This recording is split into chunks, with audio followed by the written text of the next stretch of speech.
Hi everybody, this is Gingersnap. I'm Lisa Redfern. This is a conversation and a cookie with a creative Mainer. And I'm here in Topsom with visual artist Robin Brooks. And we are, if you can see this lovely piece behind us, we're sitting in front of one of Robin's creations. And she does all kinds of things. And you just came back from residency?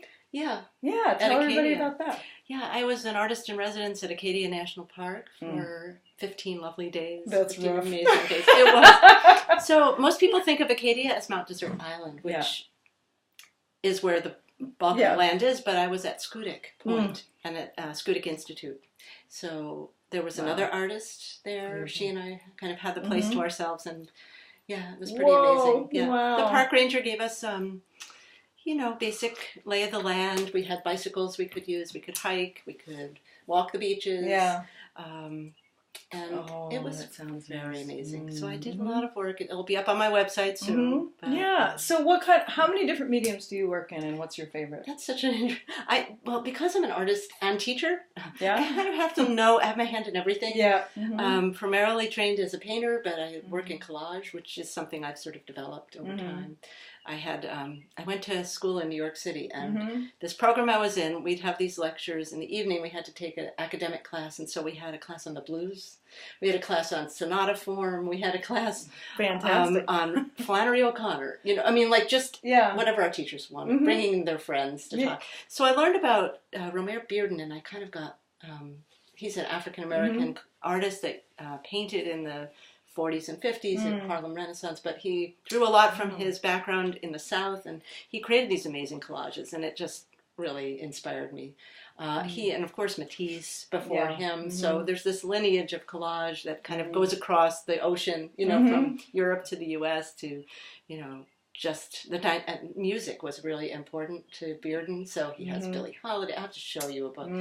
I mean, I would love to see that. You can hear the music, you can feel the heat, you can feel the rhythm, and so that has driven a lot of my collage exploration. However, not being from the South, not being African American, I've really always connected with nature. So for me, I feel the rhythm in the trees and the rocks and the forms of the environment, and I love living here in Maine. You're right. Beautiful state. That's wonderful. So where can people see you next? Do you have a show coming up? Or I currently have a show in Yarmouth at naturopathic practice called Tree of Life. It's available when the practice is open.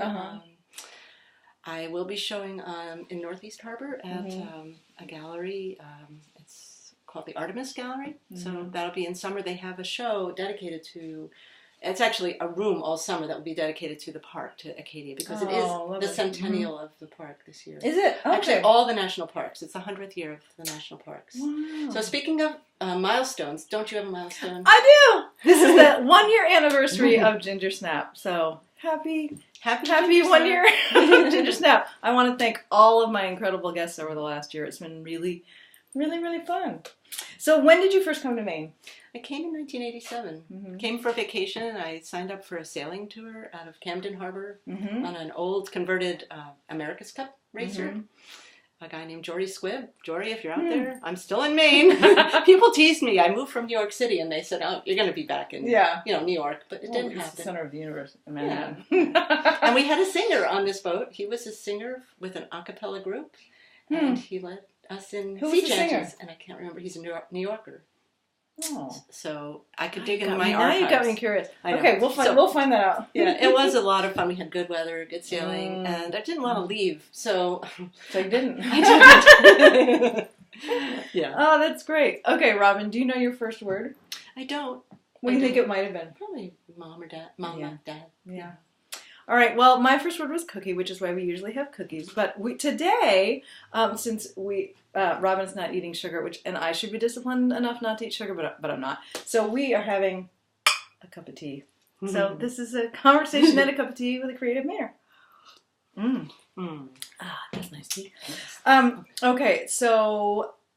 Did you have a car in your childhood that was really cool, that you liked, that if you could get back you would? Or as an adolescent? Well, my dad had a convertible, and it was a 50s, with the wings. Yeah. And I only know the story of how it was his first new car, and then he married my mom, who was very young and kind of nervous, and the rest is history. It didn't last under my mom's. Yeah. Oh no! And it broke his heart, and we never had a new car again because there were 5 kids, and the money never went to cars. So, but my dad always was. He was a teacher, woodshop, and he always was friends with the guy who did the auto shop. So we always had. Our dads have a lot in common. A steady stream of cars. So he kept us all in used cars through our adolescence and college years. Wow. I think in my parents' 25-year marriage, before my father passed away, they had something like 35 used cars that he got and fixed up. So more than one a year. Oh my gosh. Fix it, buy it, fix it up, sell it. So, They were all Tillys. We called them Tilly. There's Tilly 1 and Tilly 2. Nice. Yeah, so we got used to, hanging out on the roadside while the tow truck came to fix something. It's okay. I hear you. Just when you get attached to one, they go. So, books, one of my favorite subjects. Have you read a book in the last couple of years that you have found yourself recommending a lot, or is there a book that you've read again and again? I love reading. I'm finishing up a series called... it's the Neapolitan series, Elena Ferrante. It's these characters who grew up in Sicily. And my husband is very sweet and always buys me novels for Christmas. So that's what's under the tree. And usually it takes me all year and even summer vacation till I really get to them. Oh, wow. And I've read a lot of wonderful books. There was one called Delicious, Ruth Reichel. I love food. I mean, who doesn't? I'm Jewish. Food is important. Italian. So this is by a food writer, but it's her first novel, and it's a great book. It's very entertaining, and I've just loaned it to a friend who was traveling and needed something light. And oh, that's great. But I read these slightly more serious books recently, loaned also to me by a friend about Native Americans, the Lakota people, and the relationship between a Lakota elder and a man from Minnesota who had done some documentary work with the Indians, trying to get oral history. And so he was contacted by this Lakota elder to tell his story. He wasn't anybody special, just an old man. And so it's the relationship that unfolds. And there are 3 novels. And, not novels, but they're nonfiction. And they're amazing. And they go deeper and deeper. So that really moved me. Way back when I finished graduate school, I interviewed on the Rosebud Indian Reservation for a teaching job.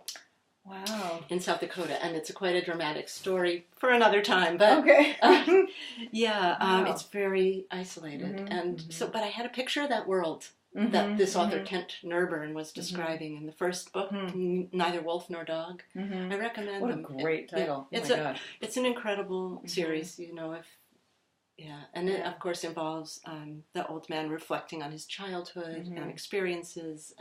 In Maine, we've just had a Truth and Reconciliation Commission. If anybody is interested in that, these books speak to those same issues, but in the middle of the heartland of the country. Right. Yeah. Wow. Yeah. You know what I need to do, and maybe the year mark is a good time to do that, is to go through every episode, write down everyone's book recommendations, because there have been such incredible book recommendations that have come out of this year, which is... which is a wonderful thing. It is, because then we'd have this reading list. Yeah. So now on to music. Has there, if you could choose 2 or 3 songs, albums that you've come back to as a touchstone again and again? Well, as a teen, I was hooked on Joni Mitchell. Totally. I knew every song, every album, every lyric, sang them, played them on my guitar. Yeah. And so probably, I don't know, the first one, of course, Ladies of the Canyon. And then I just, Joni Mitchell was the sort of heartbeat of my teen years. I've been volunteering at One Longfellow Square, so I've been hearing a lot of young singer-songwriters. And I heard Richard Shindell recently. I hadn't ever heard him before. I was kind of blown away. I'm really enjoying his album. And Lucy Kaplansky, I'd heard her as a backup singer, but enjoying her original compositions. I love John Gorka. I'm from New Jersey, too. So, I'm from New Jersey. Yeah, he's funny. And I love his deep baritone voices. Yeah, I love John. Well, nice. Yeah. Good.